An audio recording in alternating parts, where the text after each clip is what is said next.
Also, before the video gets started, the only reason why we can be Christians today and we are not killed for our faith is because of this dude. But hey guys, welcome back to my YouTube channel. In this video, we are going to be covering the full life story of the guy who legalized Christianity and is like the only reason on why we can be Christians in today's standards without getting killed for it. But in this video, we're going to be talking about the great Constantine.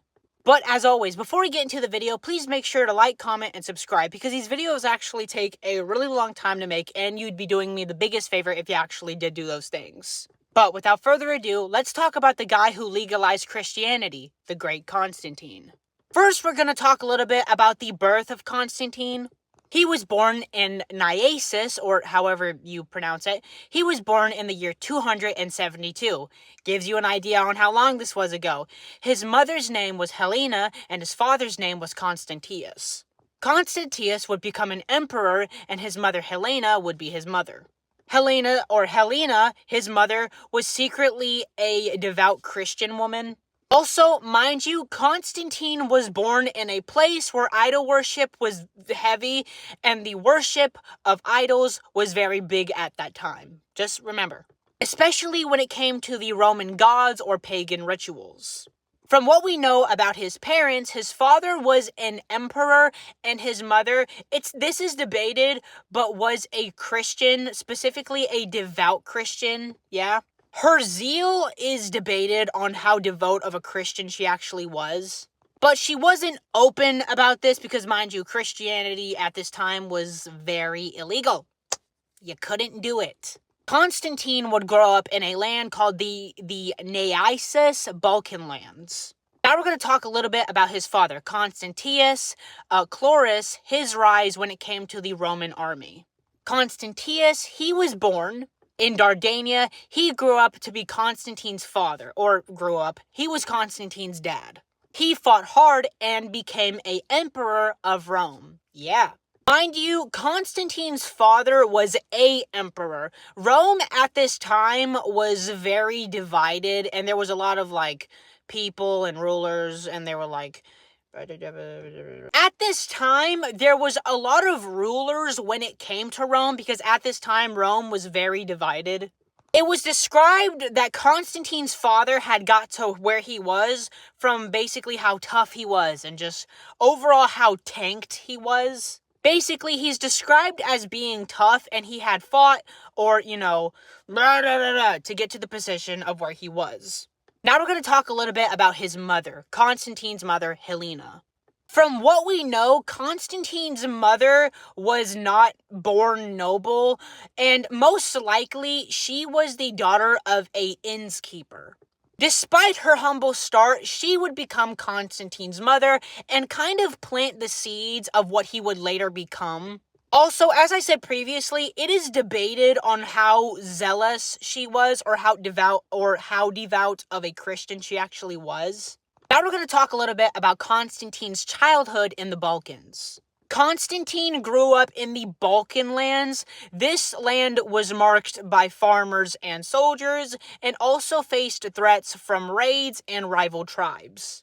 In the Balkans, wealth was rare, danger was normal, and Constantine would observe poor people begging, soldiers continuously fighting, and rulers or leaders kind of struggling to keep things in order. This childhood in the Balkans kind of shaped his toughness. Mind you, even though he was the son of an emperor, he didn't have basically he wasn't pampered, he didn't have a pampered life. Constantine had it rough, but it wasn't orphan Naruto tough, you know what I'm saying? But he was also the son of an emperor, and this in some way gave him some status and protection. Now we're going to talk a little bit about his early education in Greek and also in Latin. Constantine would then go on to learn Greek and Latin. At this time, those were the tongues of power, and these languages would kind of help you survive. Also, it would give you a chance to one day rise above your rivals, Greek would give him philosophy, history, and strategy, while Latin would give him law, politics, and command. Together, he could use these as empire tools.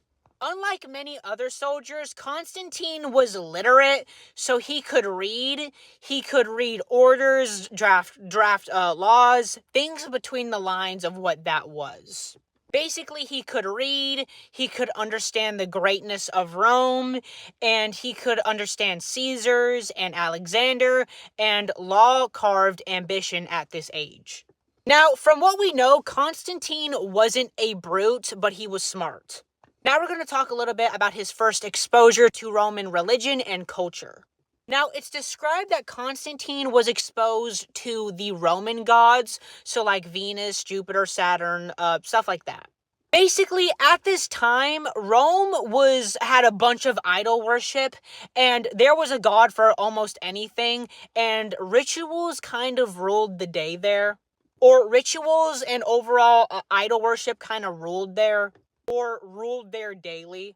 From what history teaches us, a lot of the people that took or partook in this idol worship didn't do it willingly, or else they'd die. They usually did it out of fear, because if they didn't worship these gods, they would die. Also, festivals flooded the streets with people doing all this. His mother, Helena, as we discussed previously, would later plant the seeds and teach him here and there about Christ. This would kind of shape him into the man that he would later become. Now we're going to talk a little bit about him growing up amid political instability. Now, at this time, or in Constantine's time, people were constantly fighting over power, like assassinations happened, civil wars happened. People were constantly fighting over power. Basically, generals would rise and fall. This would happen quickly. Families were torn apart. Mind you, as all of this is like going down, Constantine is just a witness to all of this. And he knew this for a fact because his father, Constantius, if I'm saying his name right, was an emperor. He had to shift alliances. He had to kind of shift his loyalty too, from when it came to person or from other people. He also had to distance himself from other emperors. He would have to navigate threats from his rivals. He would have to kind of shift his loyalty from his fellow people in power. He would have to kind of also distance himself from other emperors. It's safe to say that Constantine grew up in a place where politics were very big, at least at that time. This type of instability kind of forced young Constantine to focus more on patience, politics, and strategy. Now we're going to talk Now we're going to talk a little bit about the time he was sent to the Diocletians as a hostage. Or he was sent to the Diocletians' court as a hostage. Now, at a young age, Constantine was kept in the east as a hostage in the Diocletians' court. This was not as punishment, but to ensure that his father, Constantine's father, would remain loyal to Rome's ruler. Now, life at this place was very strict. If you said the wrong thing or acted the wrong way, it could possibly lead to your death, and this kind of forced young Constantine to blend in and mix caution with poise. Despite this, he would learn or watch imperial ceremonies, administrations, and learn a lot from the structural power. He learned a lot. And kind of learned a lot about this. In captivity, or while he was being held a hostage, he had very little freedom. He had very few friends, and he learned a lot about negotiation and strategy. Now we're going to talk a little bit about him learning Roman politics in the East. Constantine observed governors, magistrates, advisors at work, and how bribery, favor, and cunning could determine on who rose and who fell. And he basically came to the realization that Roman politics was basically a game of survival. He noted that power was determined on appearances, ceremonies, gifts, and that speech could persuade men or sway men as well as courage or skill ever could. Court intrigues was constant, alliances shift, rumors spread fast or quickly. Constantine would then come to the realization, or first he would learn about caution and patience, but he would come to the realization that rash actions could possibly lead to your death. He would study taxation, law, administration, even at his young age. He would then come to the realization that it would take more than swords to rule over men, and that what it took was knowledge, cunning, and foresight. By the time he left the East, Constantine had mastered the basics of Roman governance. He had combined military instinct with political strategy, which at this time, and among other leaders, that was rare. Yo, this dude was so, he was so awesome! Now we're going to talk a little bit about Constantine witnessing the Tetrarchy system. Constantine saw the Tetrarchy system firsthand. He saw that 4 rulers were divided amongst Rome and that they ruled certain parts of Rome. He also noted that cooperation and rivalry coexist and that power depends on loyalty and skill. Or depended on loyalty and skill. Augusti and Caesars ruled their regions with strict law. The system would create order, but it would invite conflict. Constantine also noticed that distant rulers had overlapping power and that this often led to civil wars and betrayal amongst allies. He would see propaganda, ceremonies, and symbolism. This was used to solidify rules and that images, titles, and scepters could control perception as well as armies ever could. Witnessing the Tetrarchy taught him balance, patience, strategy, and that the empire required brains, alliances, and timing, and it wasn't just brute force.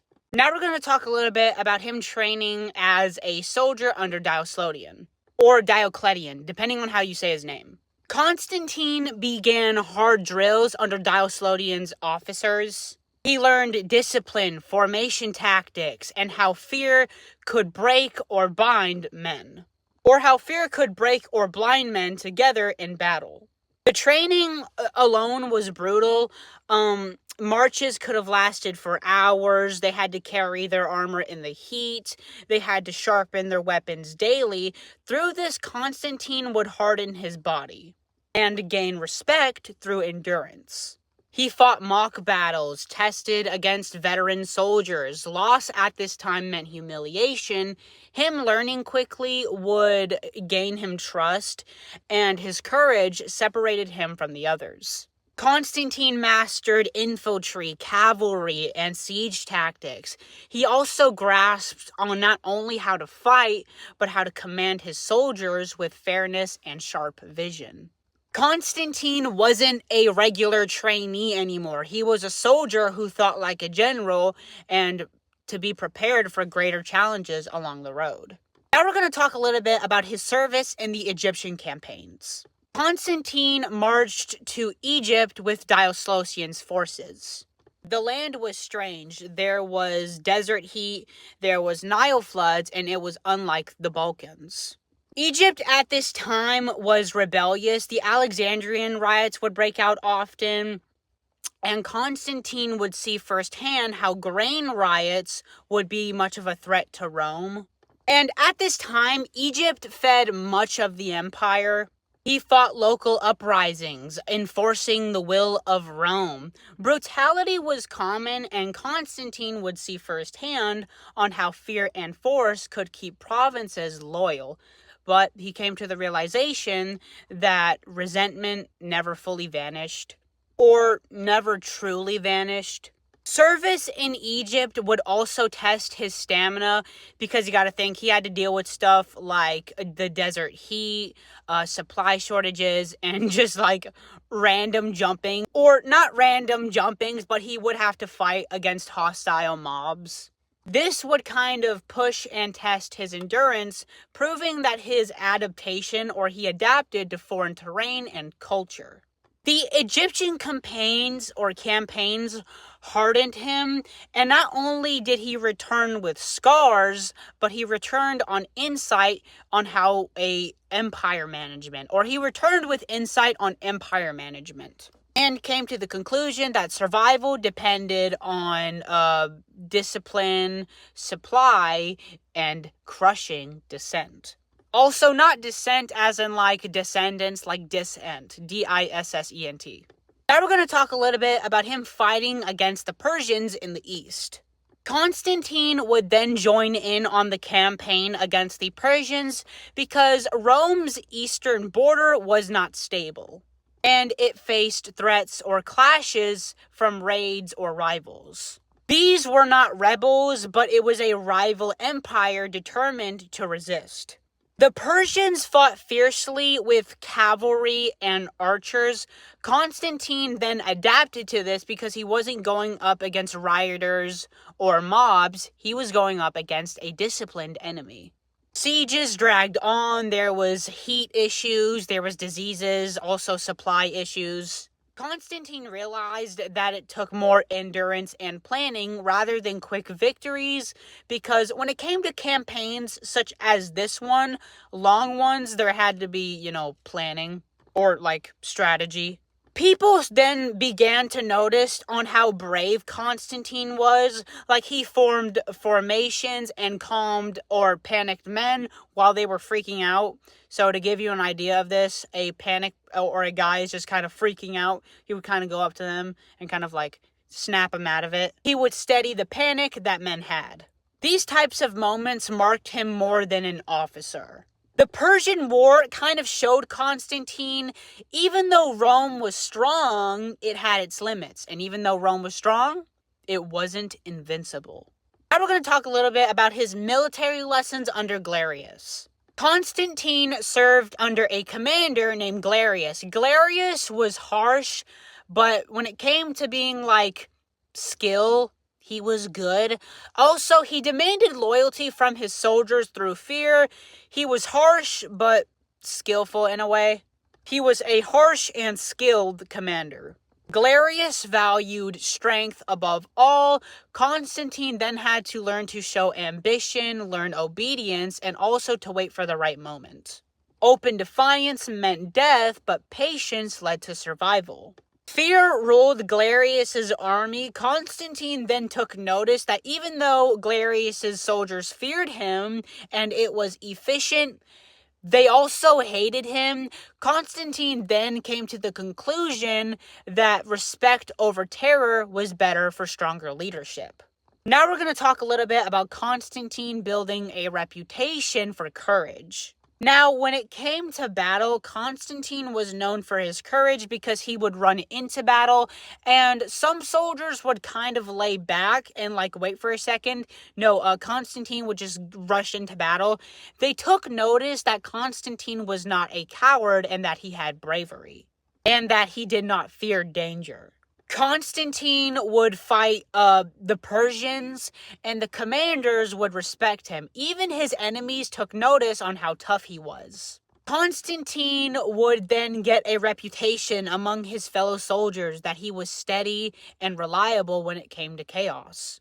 That he was fearless, steady, and reliable when it came to chaos. Soldiers then went on to trust him. Constantine's courage was never reckless. He had calculated the risk. It also describes that he always looked unshaken, or that fear never showed on him. The reputation of Constantine's courage kind of built loyalty with him and his fellow soldiers. When Constantine would rush into battle, they would rush with him, and that Constantine's courage was his strongest currency. Now we're going to talk a little bit about his escape from Galerius' suspicion. Galerius would then grow jealous of Constantine's fame and reputation, and suspicion at this time meant danger, so Constantine had to act fast. Or he was jealous of Constantine's skill and fame. Rumors spread that Galerius was trying to kill Constantine. Constantine would act loyal, but he was secretly planning his escape. Constantine then begged Galerius to go see his family, his dad. Galerius hesitated, but he let him go anyway, and Constantine left and did not plan on returning. At night, Constantine would ride all night. He would switch different horses, that way he stood ahead of Galerius's men. Constantine had reached his father's land, and Galerius's prize had been lost to him, and it showed or proved that Constantine's cunning matched his courage. Now we're going to talk a little bit about how he reunited with his father, Constantius. When Constantine finally reached Britain, his father Constantius was there. Constantius then welcomed Constantine warmly, and this ended in reunion. Constantius had seen his son, a leader that had been shaped by hardship and war. Father and son had built trust. Constantine wasn't just his father's son anymore. He was his partner. He had relied on him in command, and Constantine had proved his loyalty, bravery, and use. Now we're going to talk a little bit about the campaign in Britain with Constantius. Constantine and his father would march in Britain, and Constantine would learn command by watching and fighting along his father. They would fight local revolt. Constantine was also ruthless in battle, winning loyalty from hardened soldiers. Britain's terrain was tough, yet Constantine adapted to it, and this kind of showed his fellow soldiers that he could suffer as they did. Victories would build Constantine's reputation. He was more than just his father's son. The campaign bounded army and air, and these soldiers looked at Constantine like he was the future, more than a prince. Now we're going to talk a little bit about the death of Constantine's father in York. Constantine's father would become sick, campaigns weakened him, and his body gave out. On his deathbed, he blessed Constantine and wanted his son to succeed him. The army that once served Constantius had seen that the emperor that they served was no more. Tensions at this moment were high, and they knew that change was coming. Constantius, the father of Constantine, died in the year 306 AD. There was an empty throne and a question for power. They would mourn the loss of their emperor, but there was an empty throne, and they all looked at Constantine. Now we're going to talk a little bit about how Constantine was declared emperor by his troops. After Constantius died, the soldiers acted quick. They took Constantine and lifted him up on their shields. The soldiers then start shouting Constantine's name. Loyalty mattered more than Rome's approval at this time. This was dangerous because Rome's rulers at this time hated unsanctioned emperors.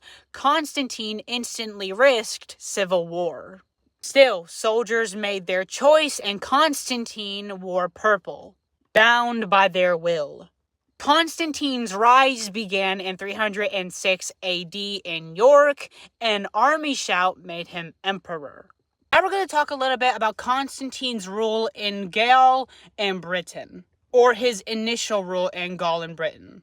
Constantine would then secure a position in Gaul in Britain.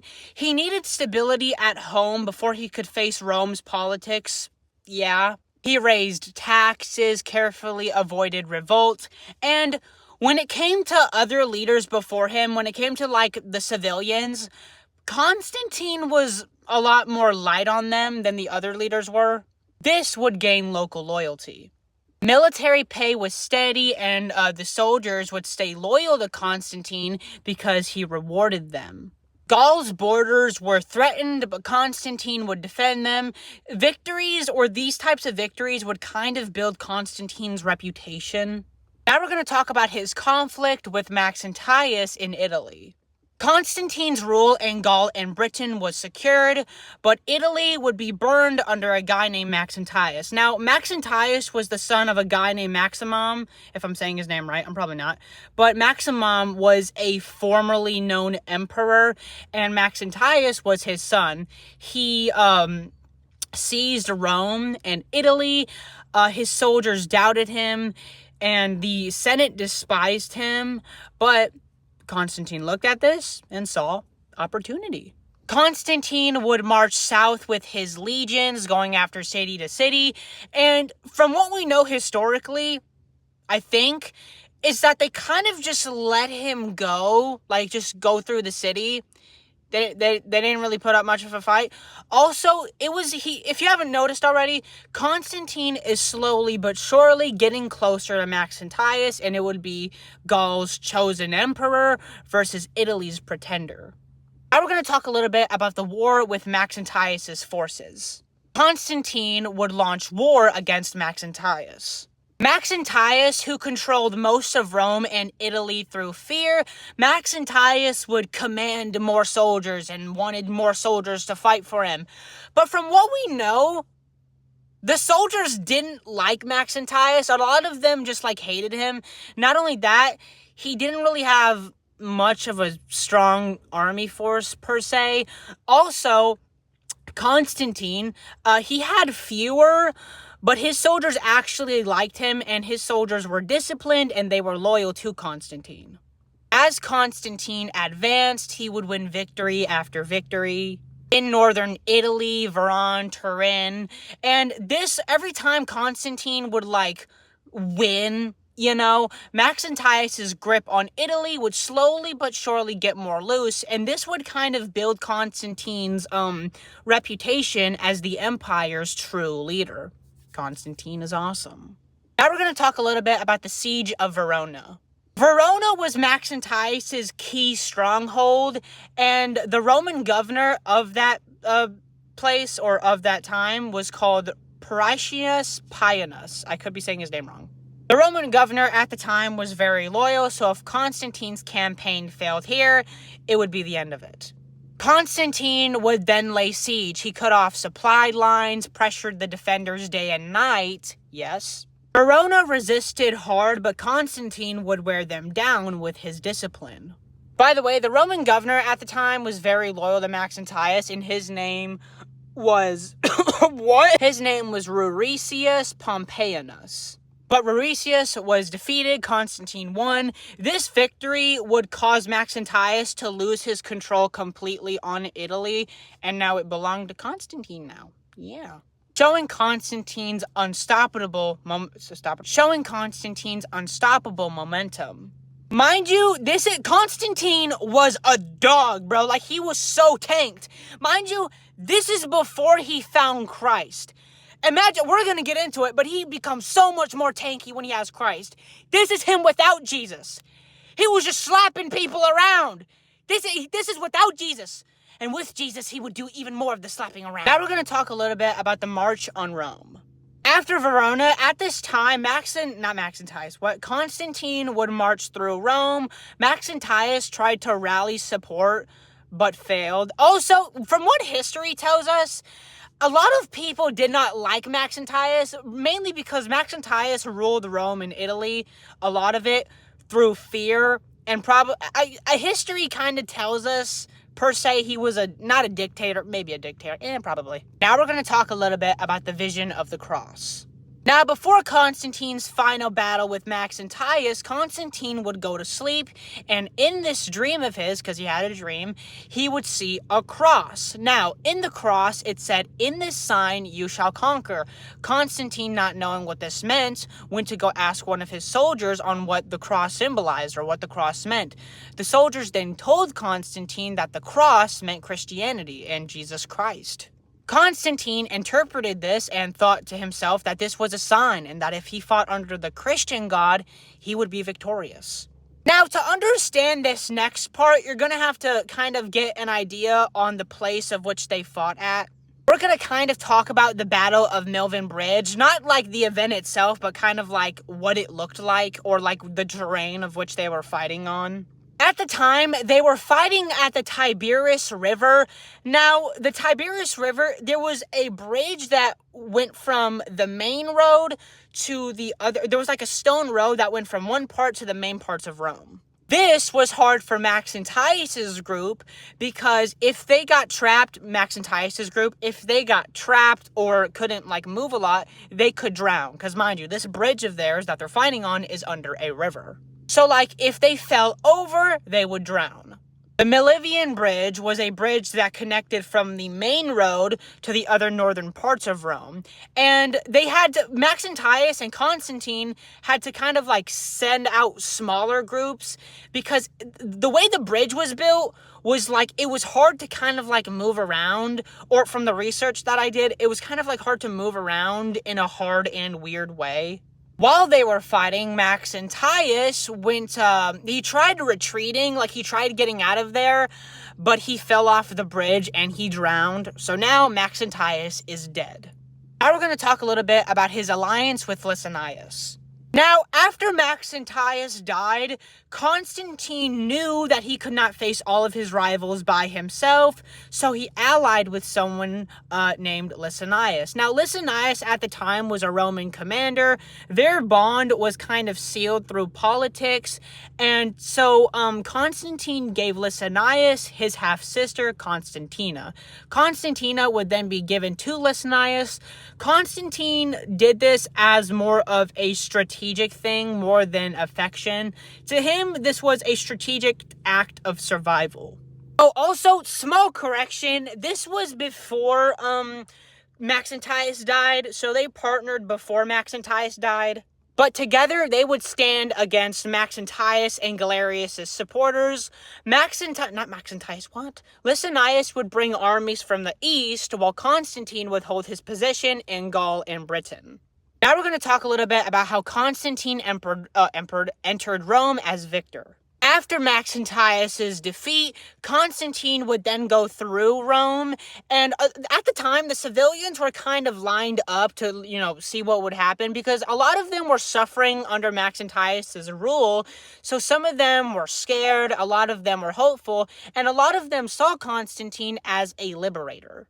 Constantine, instead of killing everybody, secured loyalty through authority and promise of order.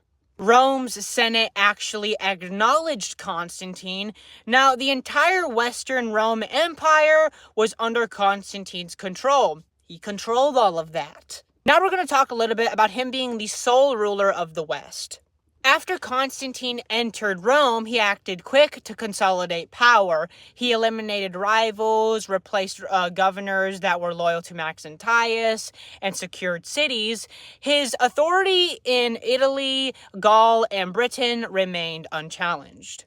He strengthened the army, made sure that taxes flowed steadily, and he also gained support of the Senate and used fear, respect, and pragmatic policies to stabilize the Western Empire. His reputation of being both leader and warrior spread across provinces. Now we're going to talk a little bit about the Edict of Milan. This is where he did something very big, legalizing Christianity. So Constantine met Licinius in Milan, and both of them wanted to keep their halves of the empire, so they both did something or made a decree that would go down in history. And this decree was called the Edict of Milan, aka legalizing Christianity. This edict declared Christianity legal. It ended years of brutal persecution. Christians could now roam freely. They could worship freely. They could, not be hunted. Yeah. They could rebuild churches, reclaim confiscated land, and Christians were not hunted, but protected. Now, Constantine's decision was partly faith, partly politics. Christianity gave him unity, loyalty, and divine justification, while he was also gaining an ally from a fractured empire. The Edict of Milan would transform Rome's pagan empire to a Christian one. Now we're going to talk a little bit about Constantine's relationship with the church. After the Edict of Milan, Constantine actively supported the Christian church. He would give bishops privileges. He would fund the construction of churches. He also restored seized Christian properties. Christianity was no longer an underground religion. It had imperial backing. Constantine also saw bishops as allies. He would do stuff like inviting them to imperial courts. He also went as far as to ask them for their advice. Yeah. Also, he positioned himself as a protector of faith, and although not yet baptized, he would describe himself as being chosen by God. This partnership benefited both sides. The church would gain influence, safety, and wealth, while Constantine would gain moral authority and loyalty from Christians all across the empire. Constantine commissioned the construction of the St. John Lateran Church in Rome, dedicating it as the cathedral to the Bishop of Rome. This would become the official seat of the Pope, and the church also symbolized imperial support for Christianity, ending centuries of persecution or ending centuries of Christian persecution. Constantine also funded construction personally, providing material like land and labor. Bishops also oversaw the design and decoration, mixing Roman grandeur with Christian worship. Also, the Lateran Church became a future model that other churches would be built upon, and it also became a political/religious statement on unity. Now we're going to talk a little bit about Constantine's policy on religious tolerance. Constantine then established a policy on religious tolerance, and this spread all across the empire, so Christians could worship freely, they could do stuff like be in public office, they could reclaim property. Also, pagan practices were not immediately banned, but Constantine would show favor and promote Christianity subtly. So he would promote it through stuff like law, funding, and imperial ceremonies. And yeah, this pragmatic approach avoided civil unrest while gradually shifting Christianity towards the empire. Religious tolerance would be Constantine's, ace up his sleeve. Constantine knew that, it's just, the way he did it. No one was really doing paganism anymore. It's because Christianity was he was slowly doing it, you know? People don't understand. That type of mind is genius. Constantine knew that if he just banned paganism or pagan practices on the dot, then people were going to rebel and they were going to revolt. So instead what he did is he came up with the policy of religious tolerance, and it was still legal, but people just weren't doing it because Constantine was a political strategist. Just the way he promoted Christianity subtly and more people just started going to Christianity, it was so smart. You get why God chose him. It's because he was a strategical genius. Now we're going to talk about Constantine's interpretation of God. Now, throughout his life, Constantine would get symbols or signs, and he would interpret them as from God. The vision of the cross, that thing, he interpreted that as God, and in my personal opinion, I feel like God was actually talking to Constantine. So it's crazy when you think about it, because Constantine actually, had the vision of the cross, and he, acted on it, and he got to where he was because of God, and it's awesome. Now we're going to talk a little bit about how Constantine abolished the gladiator games. Constantine also banned or abolished the Roman gladiator games, which the gladiator games at the time was a long, brutal Roman tradition. Also, Christian influence kind of shaped this decision because, blood sport was inhumane and gladiators should not have to die at the entertainment of others. And even though violent specialties still lingered, this official ban would be the cultural shift or the cultural mark from pagans' cruelty to Christian ethics. Also, this displayed Constantine's desire to align imperial policy with moral reform. In other words, Constantine looked at this and he was like, hey, that's pretty violent. I don't think God likes that. We should probably get rid of that. That's just me, though. That's just me. Now we're going to talk a little bit about his conflict with the Donatists. In North Africa, Constantine faced the Donatist scheme. Donatists rejected clergy who had compromised during persecution. Demanding a pure church, Constantine, seeking unity, called for a council meeting to settle this dispute. He supported Catholic bishops, condemning the divisiveness of the Donatists. Despite the imperial pressure, the Donatists resisted fiercely, sparking unrest. This crisis revealed the challenges of enforcing religious conformity and basically the limits of Constantine's tolerance.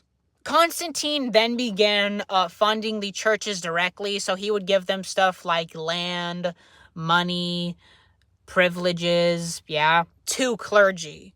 He also ordered that large ballisticas be built in Rome, Jerusalem, and Constantinople. Bishops also gained tax exemptions and political influence. Constantine would also donate to imperial policies or policies. He would donate money to imperial properties, supporting Christian worship rather than pagan temples. The patronage tied both church and empire, making Christianity visibly powerful, and the Christian faith was no longer a underground religion anymore, or it was no longer like hidden. It became the central public life of Rome.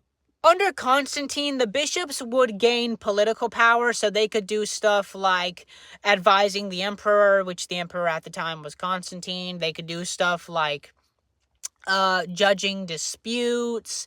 They could influence the laws. Constantine entrusted them as moral guides and loyal allies. So like Hogus of Carbata, I'm probably saying that wrong, they were entrusted with stuff like shaping imperial policy and theology. This often blurred lines between church and state because bishops were doing stuff like becoming power brokers, and they would use imperial policy or imperial backup to kind of discipline rivals, settle disputes, and guide communities. Constantine's reliance on the bishops laid the foundation for medieval union with altars and thrones. Now, when you honestly think about it, this dude is a colossal reason on why we can become Christians and we're not killed for it. This dude he legalized Christianity. Like, he's the reason Christians got to roam freely, they got to reclaim property, they could build churches, and what's good about this is Constantine would fund it. He would make sure that construction happened. Jesus is God, all right? God is great. And obviously, you could be like, oh, God is the only reason why it happened. Yeah, of course. But who do you think he chose? He chose Constantine. He chose Constantine. Now we're going to talk a little bit about his war with Licinius in the East. Now, Constantine and Licinius stopped being friends because Licinius wanted to follow pagan gods while Constantine wanted Christianity. They fought two big wars. One was in 314 AD and the other was in 324 AD. Initially, Licinius surrendered but was later killed. So now he had control of the entire empire from both east and west. Which is crazy to think about. Like, they were once homies. Like, they didn't but they wanted to follow different gods. But, I don't know, it's just, like, crazy to think about it. Because, like, they were homies.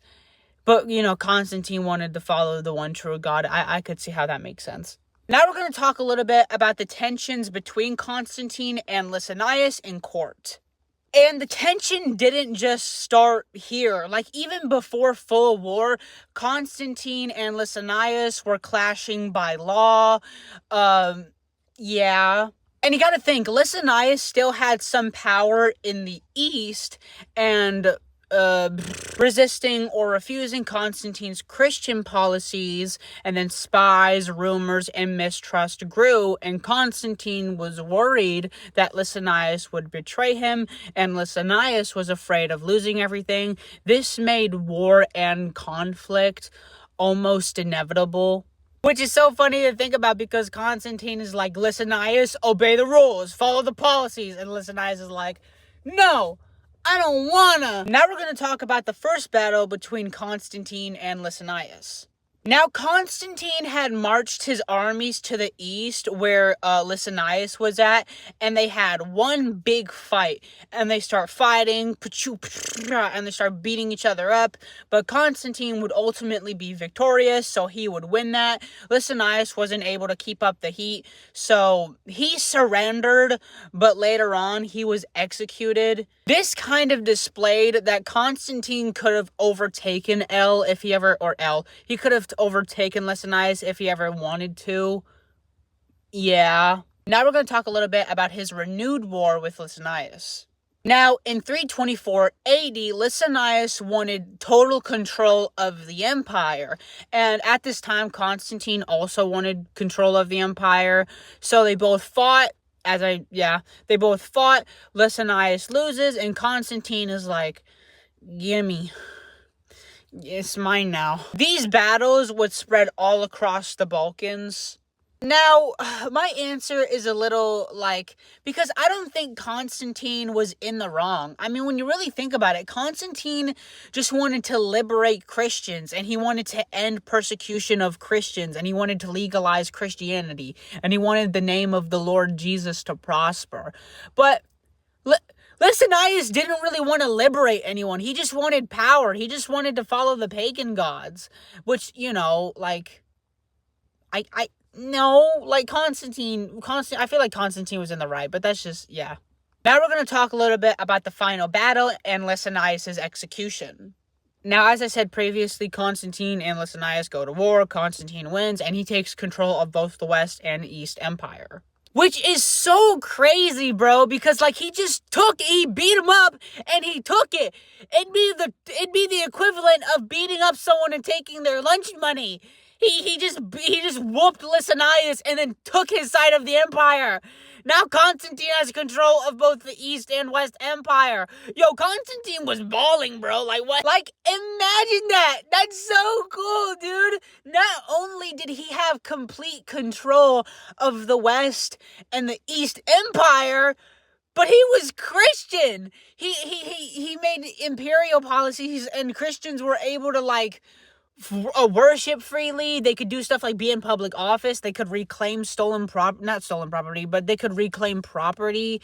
And it's just bro, it's that's so cool, dude. Constantine was just fixing everything. He said no to idolatry and said yes to God. Now we're going to talk a little bit about the new imperial policies for unity. Constantine wanted the empire to be strong and united, so he did stuff like change provinces, made the army better, improved taxes, made it to where the governors followed the rules, and this was supposed to make it to where rebellion was less likely to happen or did not happen, and so they trusted, or he gained the loyalty of them, or this made it to where people were more loyal towards Constantine. Now we're going to talk a little bit about reforms in military and bureaucracy. Constantine would do stuff like improve the army, made sure that soldiers trained better and were paid more reliably, also made it to where the officials followed the rules and worked efficiently. Yeah. These changes would keep the empire safe while also reducing corruption and also making it to where they could trust Constantine's leadership. Now we're going to talk a little bit about the expansion of Constantinople.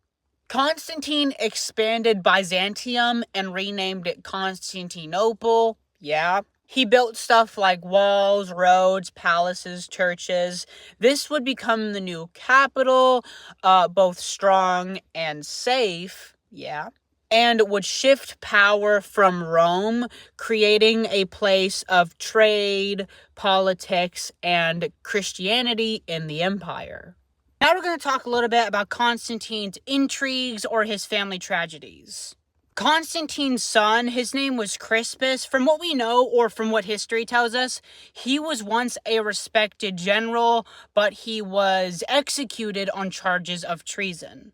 Later on, his wife, Fausta, would die on mysterious circumstances, but it's possible that she died by drowning in a hot bath, possibly, maybe. Even though Constantine was politically successful and religiously, his personal life or his family life was filled with a lot of crazy stuff. Yeah. Now we're going to go into a little bit more detail about the execution of his son, Crispus. Okay, now Constantine's eldest son in 326 AD was executed. It is unclear on whether he was executed for treason or adultery with Constantine's wife. Mind you, this kind of shocked the empire because they were like, yo, Constantine executed his own son. So imagine what he would have done to someone who wasn't his son. Or even Constantine's children was not safe from his reign. Mind you, Constantine, the empire was shocked because, Constantine had took out his own son. Yeah. Mind you, Constantine didn't sleep peacefully after this. This event would kind of haunt him. Yeah. But this event would both haunt him personally and politically.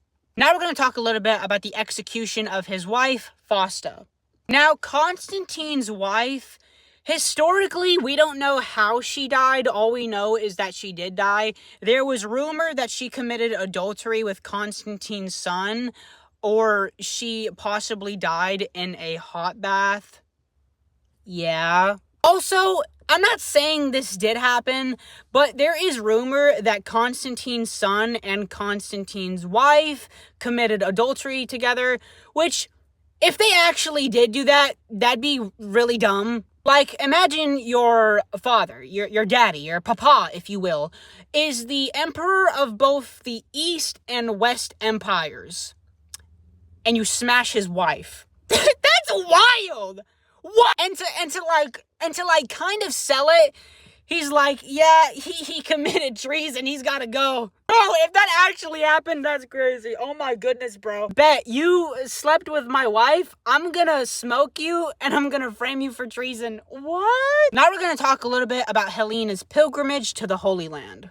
Now, for those who do not know who Helena was Constantine's mother. She would plant the seeds from what Constantine would later become. Yeah. Now, Constantine's mother, Helena, pilgrimaged to the Holy Land, and she got to see places like Bethlehem, Jerusalem. Also, this is a legend. It's not 100% historical fact. It's legend that she found the cross that Jesus was crucified on. Some archaeologists, or however you say the name, found out that it was under a pagan temple. Mind you, this is not 100% historical fact. It's more of a legend than it is historical. This story inspired the construction of the Holy Sepulchre. Mind you, the discovery of the true cross is more of a legend or myth than a actual historical fact. Yeah. Now we're going to talk a little bit about the Council of Nicaea and the Nicaean Creed. Now, at this time, Constantine thought that if the entire land were to have peace, the entire people had to be one-minded, so this happened. At the time, it was strongly debated on whether or not Jesus Christ was fully God or whether or not he was fully man. Or it was strongly debated on whether or not he was God or man, especially when it came to Arianism. They had heated discussions on whether or not Jesus was fully God or whether or not he was fully man. And then the decision came out that Jesus was both fully God and fully man.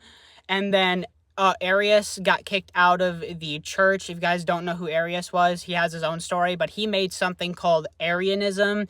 It is the idea that Jesus Christ is not God, but he was created by God, therefore he is lesser than God. He gets kicked out of the church, and the rest is history. Now we're going to talk a little bit about Constantine's later campaigns against the Persians. In his later years, Constantine campaigned against the Sassanid Persians to secure the Rome's eastern border. He led disciplined legions, captured key fortresses, and forced the Persians to respect Roman authority. These campaigns demonstrated his military skill, strengthened the empire's eastern defense, and secured trade routes vital for economic stability. Mind you, Constantine did this 2 times, or a campaign against the Persians. He did it once before he legalized Christianity and became the sole emperor of the whole thing, and he did it again after he became sole emperor of the entire empire and also legalized Christianity. Now we're going to talk a little bit about Constantine's health and how it declined. Now, in Constantine's later years, he would suffer from an illness. It's not clear on what he was suffering from. All we know is that he had an illness and his health was declining. Yeah. But Constantine would go on to be a political figure, and he would go on to just do him until his passing. Love you, Constantine. Now we're going to talk a little bit about his baptism before death. Constantine was baptized shortly after his death in 337 AD. He was baptized by the Arian bishop Eubios of Nicaea. Yeah, that was his name. This was an act of total commitment to God. Constantine knew he was going to go out, so he's like, I got to get baptized. And yeah, Constantine was awesome. Yeah, pretty much. Yeah, Constantine was pretty cool. Constantine had lived a life full of glory and purpose, but now it was time for him to hit the hay. Constantine the Great, the legacy of Rome's first Christian emperor. And the reason why we are not, smoked, he legalized Christianity. This man was awesome. Constantine would go down in history as the first ever Christian emperor and the man that legalized Christianity, and in my personal opinion, is probably the greatest Christian Roman emperor to ever live. Legalizing Christianity and ending centuries of persecution. Yeah. He was a master of political strategy and would go down in history for doing these things. R.I.P. Constantine. You are a good emperor. And he never knew that a 17-year-old kid, thousands of years later, was going to sit in his car and just talk about him for an hour. Yeah. But yeah, that was the video. Did you like it? I hope you did. I really do. I really do. But yeah, thank you guys for watching the videos. It makes my heart happy, and thank you guys so much. Obviously, all praise to Lord Jesus. He's the only reason why I'm doing this. God is great. All praise to him. God is great. We are all in. I just got a notification. But God is amazing. I love the Lord. God is great. Praise be to Lord Jesus. But yeah, thank you guys for watching the videos. Thank you for just tuning in. Yeah, I hope I told you everything you needed to know about Constantine. Yeah. But as always, please make sure to like, comment, and subscribe, because these videos actually take a really long time to make, and you'd be doing me the biggest favor if you actually did do those things.